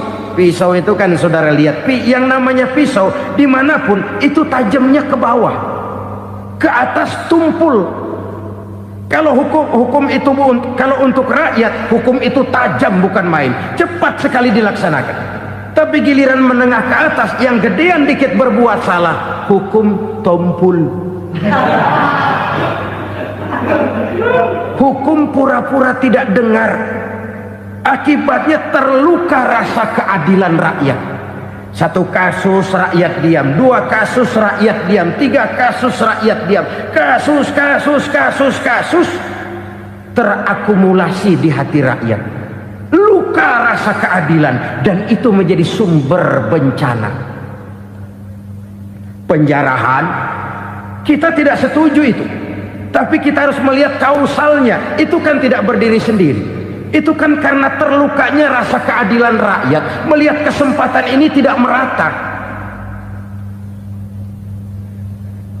Kalau rakyat ini yang ngajukan kredit ke bank, Walaupun jumlahnya cuma jutaan, ratusan ribu, susahnya 17 setan. Tapi ada orang-orang tertentu yang agunannya palsu, jaminannya palsu, bawa kata belece, bukan cuma miliaran, triliunan kredit bisa keluar. Terluka rasa keadilan, hilangnya kesempatan. Rakyat cuma dapat kesempitan, jarang dapat kesempatan. Dari lukanya rasa keadilan ini, memang ya entah lipstik, entah basa-basi, dibentuklah tim ini, dibentuklah badan pengawas ini, dibentuklah tim ini. Kalau membentur tahu, hancur tahu. Tapi kalau tim yang dibentuk membentur karang, bukan karangnya yang hancur biasanya, timnya yang bubar. Kenapa? Yang dibentur batu karang yang sangat keras. Kita main-main dengan hukum, kita tidak konsekuen dengan hukum, luka rasa keadilan, dan itu terakumulasi. Edi Tamsil, rakyat tahu, terakumulasi, menguap begitu saja. Kasus-kasus lain rakyat tahu, menguap begitu saja. Ketidakadilan, ketidakadilan, ketidakadilan terakumulasi, mengendap di hati rakyat, menunggu ledakan. Pada saat sumbu meledak, rakyat tidak bisa dibendung lagi.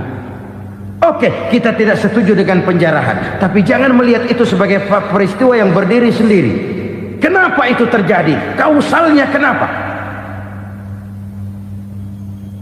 Oke, kita tidak setuju memang, tapi yang dijarah oleh rakyat kan memang cuma untuk perut. Yang dijarahkan beras, yang dijarahkan televisi, yang dijarahkan kulkas yang masih bisa dihitung, yang memang real untuk kebutuhan rakyat. Penjara-penjara berdasi kepala botak yang menguras uang rakyat habis-habisan, enak saja melenggang dalam kehidupan ini. Makin terluka rasa keadilan rakyat. Apabila hukum yang diterapkan sudah menyimpang dari keadilan yang diajarkan Allah, fasyafihimul fakru, bertebaranlah kemiskinan. Aneh, memalukan, memilukan. Sebuah negara agraris yang katanya pulaunya hijau royo-royo, Gemari Palau Jenawi Toto Tentrem Kertora Harjo, yang tahun 93 pernah mendapat penghargaan dari FAO, Badan Pangan Sedunia, sebagai negara yang berhasil dalam swasembada pangan. Sekarang ini kita terpaksa betul beli beras dari Vietnam, beli beras ke Kamboja, beli kedelai dari Kamboja. Kenapa? Lahan sawah kita habis ditanami pabrik. Teknologi kita, teknologi loncatan yang non-applied, tidak terpakai oleh kita. Lantas lahan yang tidak bisa kita tanami, kita paksakan lahan-lahan gambut menjadi tanah pertanian yang subur dengan biaya triliunan, dan kita gagal. Kita cari jarum dan kapak hilang. Kita mau jadi negara industri dengan loncatan teknologi yang maju, kita lupakan pola pijak kita sebagai negara agraris, dan akhirnya kita kecolongan. Lihatlah dewasa ini, rakyat kita antri sembako di mana-mana. Di sebuah negara agraris, ketidakadilan melahirkan kemiskinan. Kemiskinan moral dan kemiskinan material. Kemiskinan moral, rakyat nggak percaya lagi sama pejabat. Rakyat mengalami krisis figur. Orang, alah lu ngomong dah sama ember.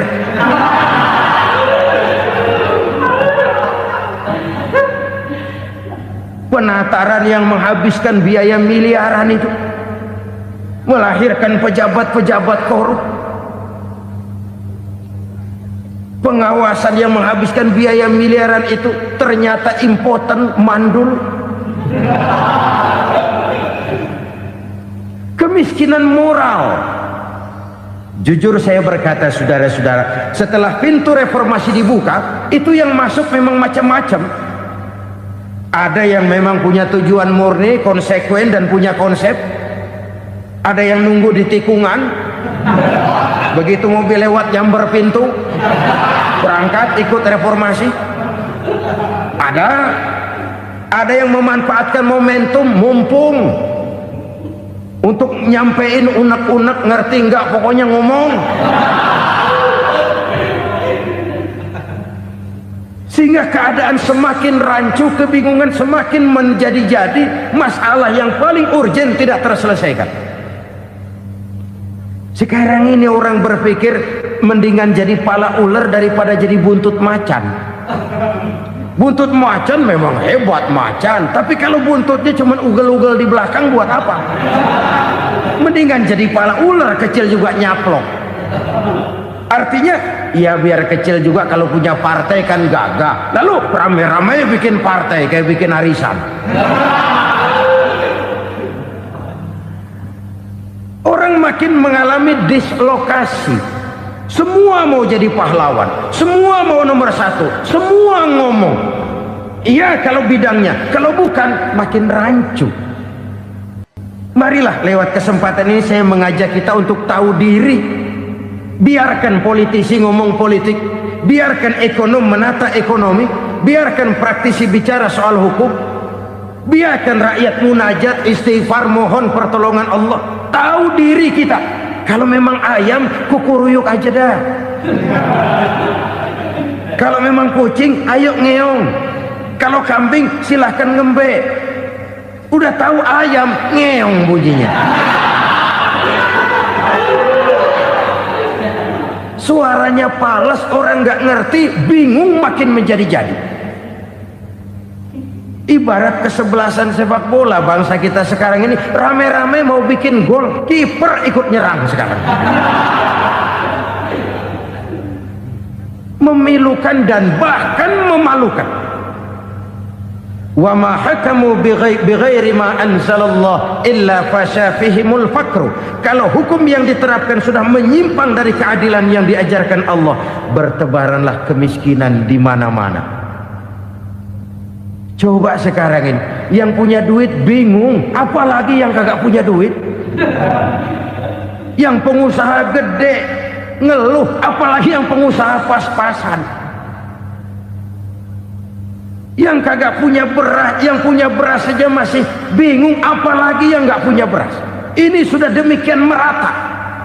Dulu kita kagum mendengar konglomerat kelas buadah, kelas-kelas yang seakan-akan cuma ada dalam khayalan mereka, punya kekayaan miliaran dolar, triliunan. Sudahlah, seolah-olah nggak terjangkau sama kita. Weh, ternyata yang gede-gede itu juga gede utangnya. Dan rontok satu demi satu. Ternyata rakyat selama ini cuma dialamatkan, cuma dijadikan address. Rakyat yang tidak banyak ngerti persoalan ini harus menanggung hidup ini begini berat, harus menanggung beban hidup ini begini tinggi. Daya beli semakin lemah, semakin terpuruk dan terpuruk, sedang keadaan belum juga banyak berubah. Yang hutang sama luar negeri itu kan bukan rakyat kecil, Ciano.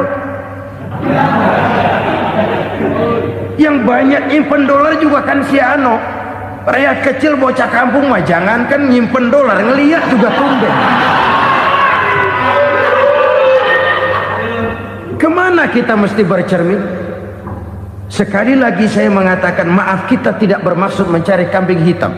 Karena itu kita tidak bicara orang, kita bicara sistem, kita bicara keadaan. Beginilah yang dikatakan Nabi, penyebab timbulnya bencana, hukum yang ditegakkan tidak lagi berorientasi kepada keadilan, tapi berorientasi kepada kepentingan. Akhirnya bentuk hukum seperti pisau, tajam ke bawah, tumpul ke atas. Hukum cuma buat rakyat kecil, tetapi kelompok menengah ke atas kadang-kadang kebal dari perlakuan hukum. Maka bertebaranlah kemiskinan. Iya, kemiskinan moral berupa lukanya rasa keadilan. Kalau rasa keadilan terluka, orang kan nunggu kesempatan, saudara. Iya, dia nggak bisa ngomong, iya dia nggak sanggup action, iya dia nggak bisa tunjuk rasa, tapi hatinya kan kapan ada kesempatan, kapan ada waktu. Tunggu, hatinya mesti begitu. Sehingga begitu ada kesempatan, terjadilah hal-hal yang tidak terhindarkan. Dan itu ekses, bukan reformasi. Jangan seperti sebuah dialog saya dengan seorang abang beca. Saya bertanya, bang, ya, abang tahu nggak reformasi? Tahu. Ustaz, apa? Pembakaran. Terus penjarahan, lalu perkosaan. Itu reformasi. Itu yang saya lihat. Nah, itu yang dia lihat. Saya tentu tidak menyalahkan abang beca kita, karena memang itu yang dia lihat dan sejauh itu wawasannya. Tapi ini indikasi bahwa banyak rakyat kita yang belum bisa menggunakan kebebasan secara bertanggung jawab. Padahal kebebasan tanpa tanggung jawab tirani. Sebuah contoh gampang-gampangan. Saya beli radio, saya setel di kamar saya, lalu saya bilang, ini radio gue. Yang beli gue, pakai duit gue setel di kamar gue, sekeras-kerasnya, gak ada urusan sama orang lain. Itu kata saya. Tetapi tetangga saya sebelah rumah kan boleh juga ngomong begitu. Kata tetangga saya, ini mata gue, yang ngantuk gue tidur di kamar gue. Kenapa suara radio lu nyampe kemari? Artinya apa ini? Kebebasan saya nyetel radio dibatasi oleh kebebasan tetangga saya yang mau tidur. Tidak ada kebebasan mutlak. Kebebasan mutlak tanpa tanggung jawab kembali akan melahirkan tirani, kembali akan melahirkan pemaksaan kehendak. Dan itu lagi-lagi bukan demokrasi. Saudara-saudara kaum muslimin rahimakumullah. Ini penyakit yang kedua, lukanya rasa keadilan, terutama di kalangan rakyat kecil. Itu mengendap menjadi akumulasi dan menunggu giliran kapan bisa dimuntahkan. Dengan kata lain, rakyatnya udah banyak banget makan yang perutnya jadi enak, nyelam. Kapan nunggu muntahnya?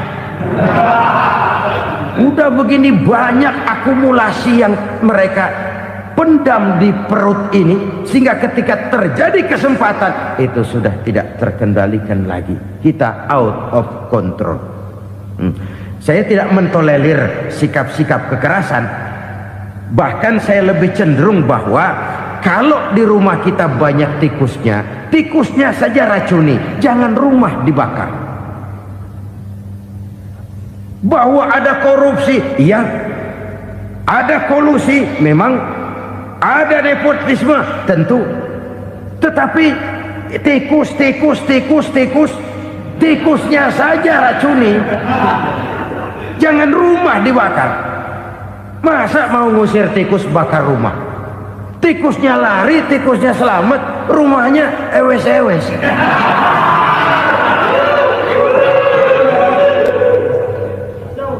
Tikus selamat, rumah nggak punya. Masalah nggak terselesaikan dengan sebagaimana yang kita harapkan.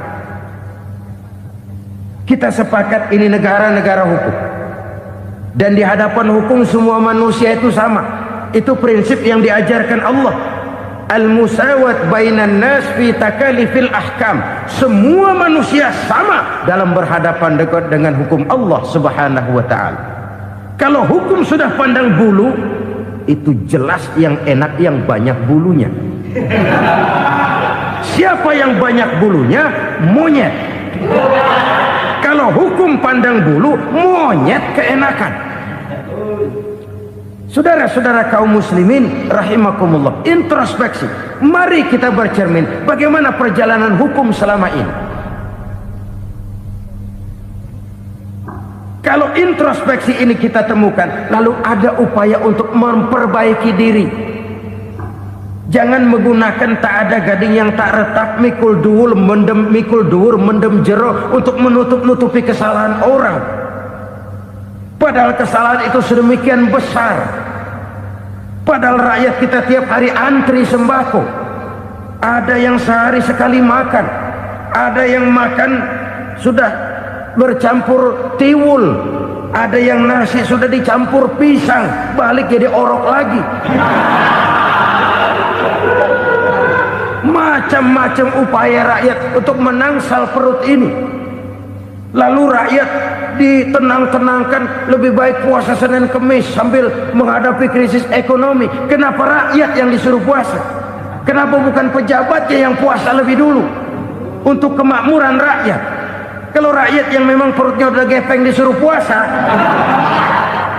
makin krempeng perutnya. Artinya pejabat harus punya sense of politik. Ya, tidak, puasa itu kan tidak cuma Senin Kemis saja. Puasa itu puasa perasaan, puasa menghargai perasaan yang sedang kondisi yang sedang dihadapi oleh rakyat. Bagaimana rakyat yang tengah antri sembako melihat pejabatnya lewat dengan mobil yang harganya sampai 1 miliar. Oh, inilah pemimpin saya. Luka lagi rasa keadilannya. Kita tidak tenggang rasa. Puasa dalam artian itu pun akan menolong menegakkan semangat kebersamaan, membentuk semangat kebersamaan. Saudara-saudara kaum muslimin rahimakumullah, penyebab bencana yang ketiga dikatakan oleh baginda Nabi, wala dhaharat fihimul fahishatu illa fasha fihimul maut. Apabila kekejian telah merajalela, maka maut bertebaran di mana-mana. Kita renungi butir kalimat dalam hadis ini.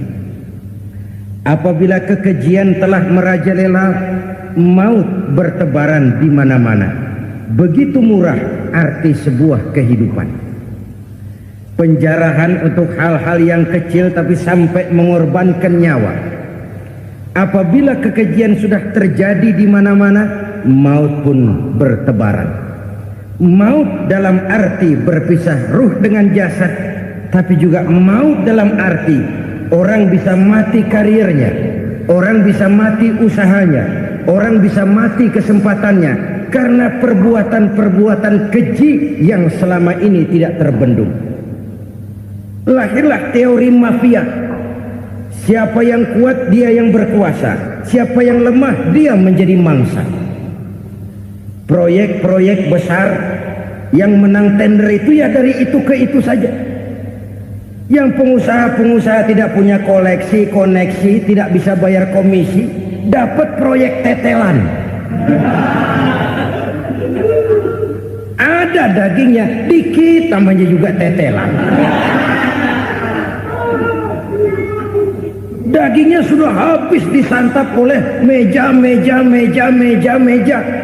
Sekian puluh meja dilalui, sekian puluh amplop dikeluarkan. Sehingga yang akhirnya ya tinggal tetelan itu tadi. Maka kualitas pekerjaan pun sudah bukan lagi jadi masalah. Demikianlah mafia-mafia ini bermunculan di mana-mana. Di pengadilan terkenallah mafia pengadilan. Hukum bisa dibeli, hukum bisa dipesan menurut kebutuhan sponsor. Mafia peradilan, mafia politik, mafia ekonomi, bahkan mafia agama yang menggunakan agama sebagai kedok, menggunakan agama sebagai dalih, menggunakan agama sebagai topeng untuk melancarkan maksud-maksud politiknya pun tidak tertutup kemungkinan. Apabila kekejian telah merajalela, maut bertebaran di mana-mana. Korupsi, kolusi, nepotisme itu bagian dari kekejian.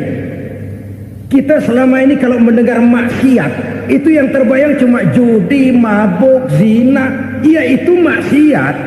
Tapi korupsi, kolusi, nepotisme itu juga maksiat dalam bentuk lain. Kalau ini sudah bertebaran, maka maut terjadi di mana-mana. Jangan bayangkan cuma mati orangnya, itu sih kewajiban. Yang menyakitkan itu orangnya masih hidup tapi dibikin mati. Karirnya mati. Kenapa? Karena yang diperlukan bukan cuma orang pinter tapi orang taat. Biar pinter, kalau nggak taat minggir. Biar bodoh, kalau taat bisa nyenangin atasan, bisa nyemur. Kumaha juragan wae ayeuna mah. Itu yang kadang-kadang dapat penghargaan. Tidak ada prestasi kerja kecuali bikin senang orang di atas.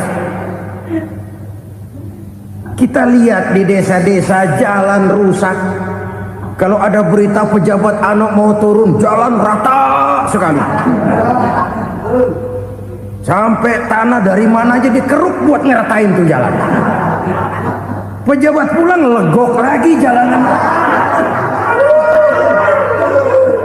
Katanya kita kerja buat rakyat, nyatanya kita cuma melayani atasan. Kenapa? Terjadi lingkaran setan. Seperti kata lagu Dul Sumbang itu. Mahasiswa takut sama dosen, dosen takut sama dekan, dekan takut sama rektor, rektor takut sama menteri, menteri takut sama presiden, presiden takut sama mahasiswa. Lah muter balik lagi. Lingkaran setan. Lingkaran setan. Saudara-saudara kaum muslimin rahimakumullah, kekejian yang merajalela, praktek-praktek mafia yang tertuang dalam kehidupan sehari-hari menyebabkan orang mati karirnya, jasad masih hidup, karir mati, itu menyakitkan. Mati bisnisnya. Rakyat kecil pernah senang ketika cengkeh booming, harganya bagus, rakyat banyak yang pergi haji. Lalu mau ditata, lahir tata niaga cengkeh, malah amburadul. Harga cengkeh jatuh, petani cengkeh kecil menjerit. Siapa yang untung? Segelintir orang. Masihkah kita pakai atas nama rakyat untuk kepentingan nasional, padahal yang nyanyi cuma segelintir orang? Masihkah kita mau bohongi rakyat ini dengan mobil nasional tapi bikinan Korea? Masihkah kita mau bermain verbalisme, bermain kata? Ini sebuah masa lalu yang tidak perlu terulang lagi untuk masa-masa yang akan datang. Kekejian merajalela, orang mati karir. Bisa mati usaha, mati bisnis. Usahanya maju, dirangkul, hancur. Usahanya maju, dipukul, hancur, tenggelam. Bahkan yang memilukan dan memalukan badan-badan usaha milik negara itu dikebiri sedemikian rupa sehingga tidak menghasilkan hal-hal yang bermanfaat buat negara. Saudara-saudara kaum muslimin rahimakumullah, kalau nafsu yang sudah mengatur itu semua, maka kekejian pun merajalela. Orang sudah pakai teori mafia, yang kuat dia yang menang, yang kuat dia yang berkuasa, yang lemah silakan minggir di sudut-sudut kehidupan. Kalau kekejian seperti ini merajalela, maut bertebaran di mana-mana. Banyak orang mati karirnya, banyak orang mati usahanya, banyak orang mati imajinasinya. Sekarang ini dalam dunia seni yang banyak karyawan seni, bukan seniman. Seniman itu kan dilahirkan, lain seniman, lain karyawan seni. Sekarang yang banyak karyawan seni, bukan seniman. Mati karir, mati imajinasi, mati improvisasi. Sehingga kehidupan persis sinetron. Sinetron itu yang kita lihat rumah mewah, yang kita lihat rumah bagus. Gak pernah kita lihat di sinetron kita ini rakyat antri sembako. Kita dijejali hal-hal yang indah, yang wah, yang membuat kita tenggelam dalam gaya hidup instan, tenggelam dalam gaya hidup wah. Kita lupa dengan realitas keseharian di tengah-tengah masyarakat kita. Lahirlah kelompok-kelompok selebritis, dibesarkan oleh berbagai media. Selebritis pilek aja masuk koran, pilek.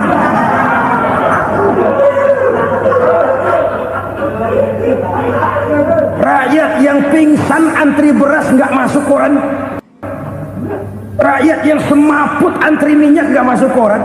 Selebritis panok masuk koran.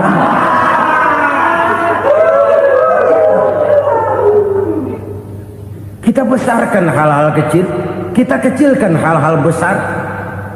Karena apa? kita mengejar oplah, kita profit oriented, tidak lagi berorientasi kepada realitas hidup yang kita hadapi ini.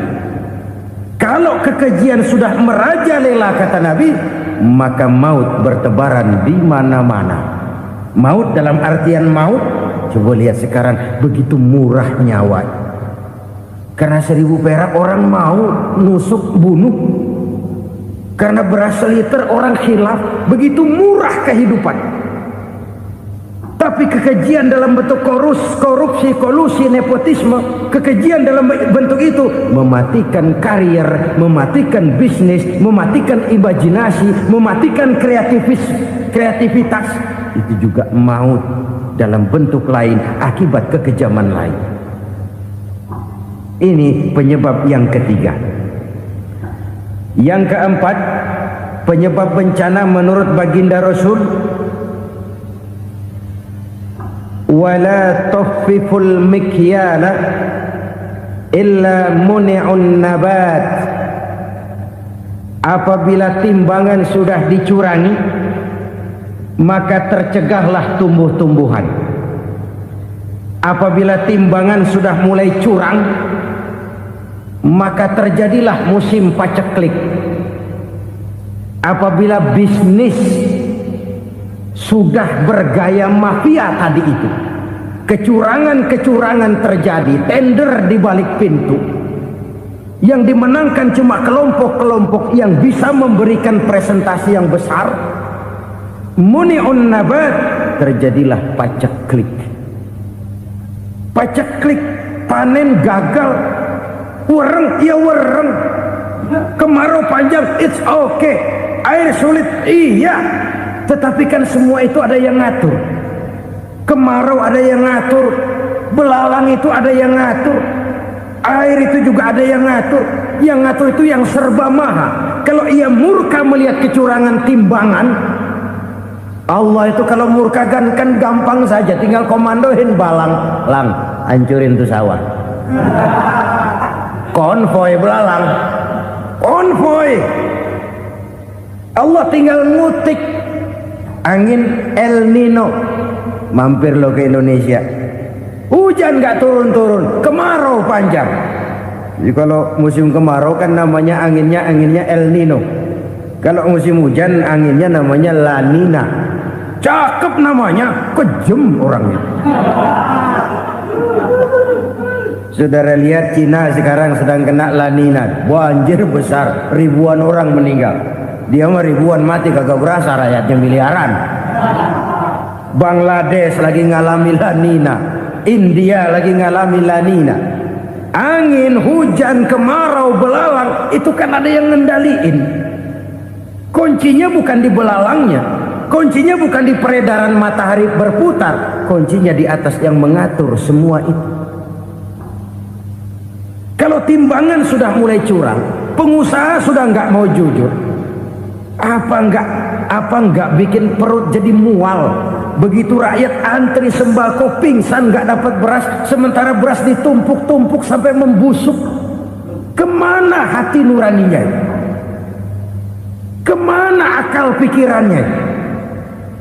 Kemana mereka yang berbuat atas nama rakyat tapi melihat rakyat susah tidak tergerak hatinya?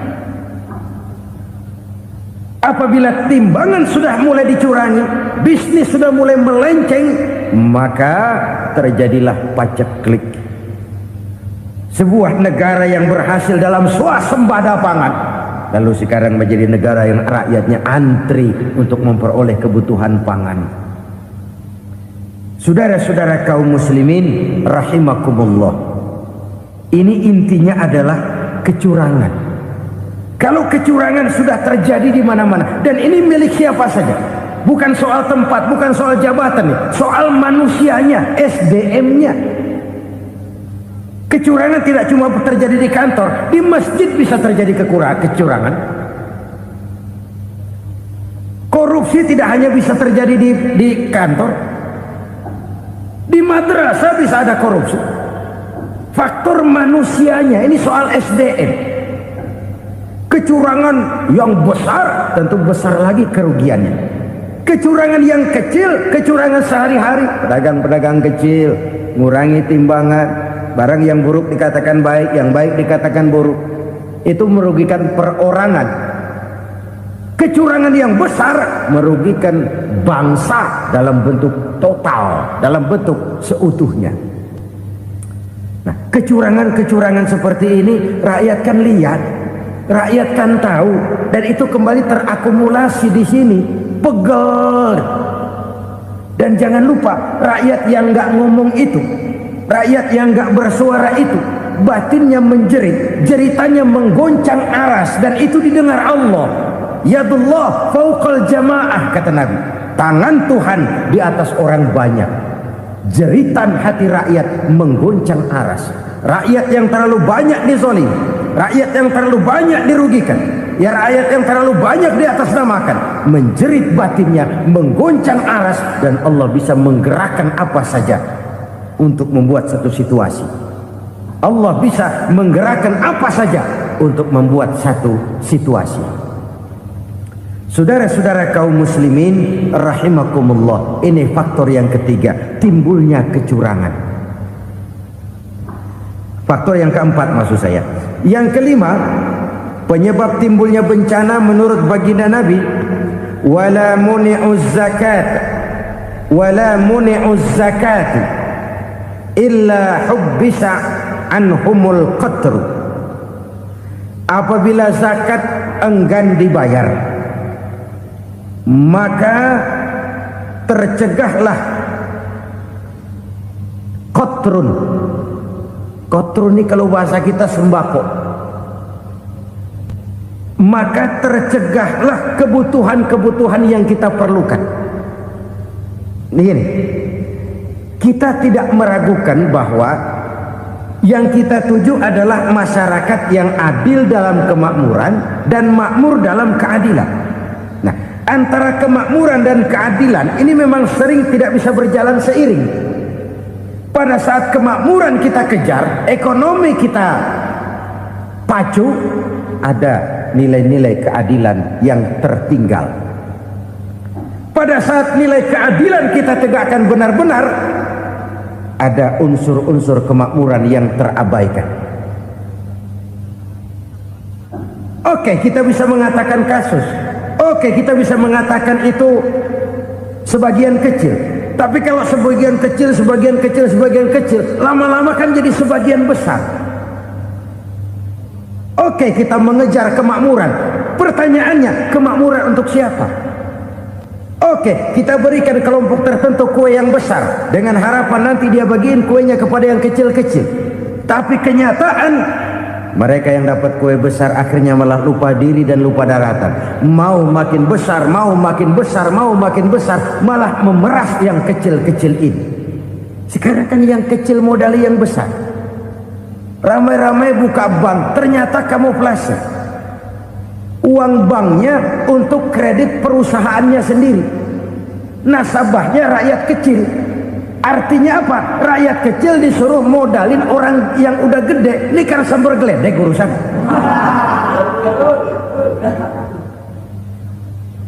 Ini kan permainan apa lagi?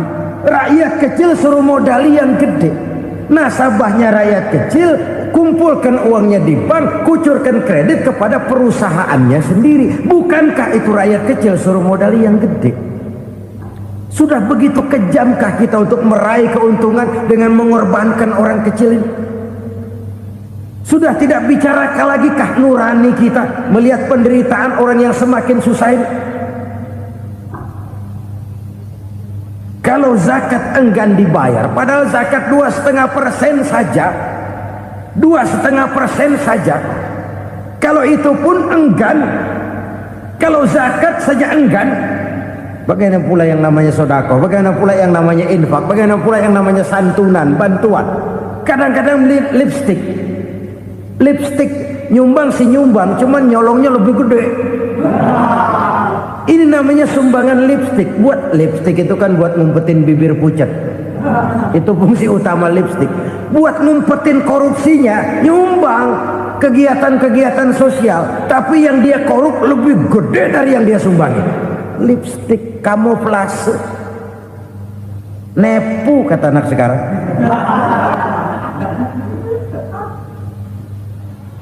Saudara-saudara kaum muslimin rahimakumullah, demikian berat kewajiban zakat ini sampai di zaman Sayyidina Abu Bakar pernah keluar komando perangi orang yang enggan membayar zakat. Perangi, karena fungsi zakat adalah menjembatani antara si kaya dengan si miskin.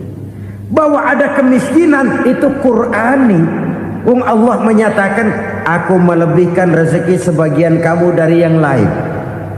Ini kan kesenjangan. Allah melebihkan rezeki sebagian kamu dari yang lain. Ada itu.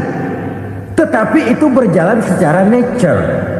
Nah, kalau direkayasa, yang kaya semakin kaya, yang miskin semakin terpuruk, yang sudah besar dapat proyek besar, yang kecil dapat tetelan. Ini kan rekayasa namanya. Kesenjangan yang direkayasa ini yang kita harus kikis. Nah, fungsi zakat menjembatani dari sisi sosial. Dari sisi pribadi, Nabi berpesan, zakku amwalakum biz zakat. Bersihkan hartamu dengan zakat. Sekarang ada istilah nyuci uang. Uang hasil korupsi itu bisa dicuci, dijadikan uang bersih. Bukan pakai rinso, bukan. Pakai politiknya koruptor, diolah sedemikian rupa sehingga jadi uang resmi. Sudah memutik, itu termasuk yang disebut kejahatan kerah putih, white collar crime. Kejahatan kerah putih, kejahatan pakai dasi, kejahatan kelas kakap. Makanya orang mendingan goblok kagak bener daripada pinter kagak bener.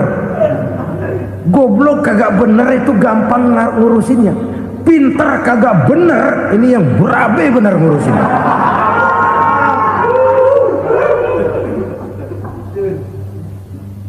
Kita bukan cuma perlu orang pinter kok di zaman sekarang. Kita perlu orang-orang bener yang punya komitmen, yang sesuai kata dan perbuatan, yang bisa merasakan apa yang dirasakan oleh rakyat, yang punya sense of politik yang tinggi, yang peka, yang penuh keterbukaan, yang punya wawasan dan pandangan jauh ke depan.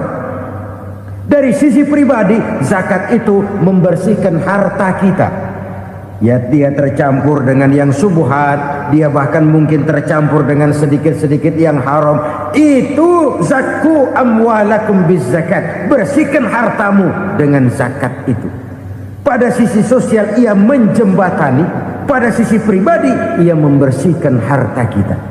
Karena itu kalau kita minta berdoa minta rezeki, syarat rezeki itu halalan thayyiban wasi'an. Nggak pernah kurang dari 3 itu. Halal, bagus, banyak. Halal, bagus, tapi sedikit, susah ngaturnya. Halal, banyak, tapi kurang bagus, buat apaan? Bagus, banyak, tapi haram, enggak ada artinya. Sebab kata Imamul Ghazali, kalau kau terlalu suka memakan makanan yang haram, dikunyah masuk ke dalam perut besar, digiling oleh perut besar, menghasilkan energi, menggerakkan sel-sel pembuluh saraf, kau juga akan cenderung berpikir yang haram. Kalau sudah cenderung berpikir yang haram, perbuatan pun akan mengarah kepada perbuatan-perbuatan yang haram. Dulu waktu kelompok Jimbaran 200 konglomerat Indonesia kumpul, dihimbau supaya sekian persen kasih pengusaha-pengusaha lemah. Itu kan cuma sekedar belas kasihan, tidak banyak menolong keadaan. Dan bukan itu yang diperlukan pengusaha-pengusaha kecil. Yang diperlukan adalah berikan kami kesempatan seperti mereka dapat kesempatan. Berikan kami peluang seperti mereka juga dikasih peluang. Kalau cuma dikasih 100 juta, 200 juta hari ini, usaha kami nggak ada prospeknya, peluang kagak ada, kan sama juga bohong. Diceburin ke kali, disuruh berenang, tangan diikat, mendingan mampusin ketahuan. Ayo berenang, berlomba, tangan diikat, kaki diikat, sama saja nyuruh mati. Jadi jangan kasih ikannya, kasih kailnya. Yang diperlukan pengusaha kecil menengah ke bawah itu bukan cuma sekedar belas kasih dari konglomerat besar. Berikan kami peluang seperti mereka juga dapat peluang. Berikan kami kesempatan seperti mereka dapat kesempatan. Berikan kami kredit dengan kemudahan seperti mereka juga kalau minta kredit begitu mudahnya. Menciptakan peluang dan kesempatan, pemerataan. Bukan menciptakan manusia Indonesia dengan standar ekonomi yang sama. Semua rumahnya harus sama, semua punya mobil. Itu sih kebersamaan bebek. Bebek, coba lihat bebek. Satu ngalor semua. Satu ngidul semua. Kebersamaan bukan itu. Kebersamaan adalah menciptakan peluang. Kalau yang kaya bisa semakin kaya, kenapa yang miskin tidak bisa ikut naik jadi sedikit kaya? Kalau pengusaha yang sudah kuat bisa bertambah menjadi kuat dengan proyek mega proyek, kenapa yang menengah tidak bisa ikut menjadi kuat? Dan kenapa kekejian itu merajalela? Kita dengar lewat berita-berita PLN tekor, PLN hutang. Kenapa? Dia beli listrik dari swasta yang belinya lebih mahal daripada penjualannya. Artinya dia beli itu listrik dari perusahaan listrik swasta, dia jual kepada rakyat lagi. Harga jualnya lebih murah daripada dia beli kepada swasta. Kenapa? Ada tekanan lagi tuh. Biasa siklus lagi. Hukum Boyle. Atas neken, paling bawah gepeng. Ya kita nih rakyat kecil, emang nasibnya gepeng terus. Saudara-saudara kaum muslimin rahimakumullah, dari 5 penyebab bencana ini kita ambil kesimpulan untuk sebuah renungan dan introspeksi kita bersama. Pertama, mengingkari janji, padahal janji itu yang lebih tinggi nilainya adalah di hadapan Allah Subhanahu wa ta'ala. Baik wakil-wakil rakyat di parlemen maupun pemimpin-pemimpin rakyat di dalam kabinet, apabila memangku suatu jabatan, selalu mereka mengawali dengan sumpah, dan sumpah itu dimulai dengan demi Allah. Sadarkah kita pada saat itu kita ucapkan bahwa kita sudah mempertaruhkan Allah untuk jabatan yang kita pegang? Kita sudah mempertaruhkan nama Allah untuk posisi yang dipercayakan kepada kita. Sadarkah kita bahwa menyia-nyiakan itu satu dosa yang sangat besar, yang tidak hanya kepada Allah tetapi juga kepada rakyat yang kita wakili, kepada rakyat yang kita pimpin.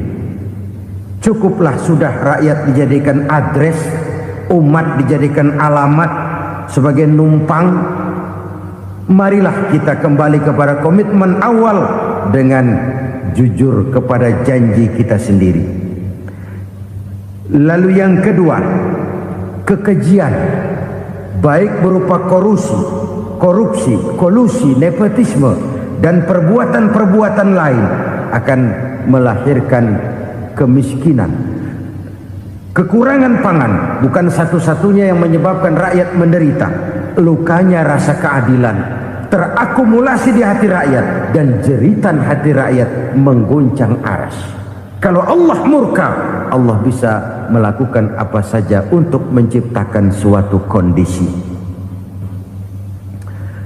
Faktor yang ketiga adalah praktek mafia menebarkan maut, baik orang yang mati jasad dan rohaninya maupun orang yang mati karirnya, mati kejujurannya, mati usahanya, mati imajinasinya. Hilang kreativitas kita sebagai bangsa. Faktor yang keempat, kecurangan-kecurangan di bidang usaha, di bidang tender, mengandalkan menjual kekuasaan. Dan memang repot kalau penguasa jadi pengusaha. Mau atau tidak mau, kebijakan-kebijakan kekuasaannya akan memperkuat jaring-jaring usahanya. dan pada saat itu objektivitas sulit ditemukan lagi. Lalu yang kelima, keengganan membayar zakat, menumpuknya kekayaan negara pada kelompok-kelompok tertentu. Ini akan melahirkan paceklik yang berkepanjangan. Menumpuknya kekayaan dan harta negara pada kelompok-kelompok tertentu akan melahirkan paceklik dan kemiskinan yang berkepanjangan.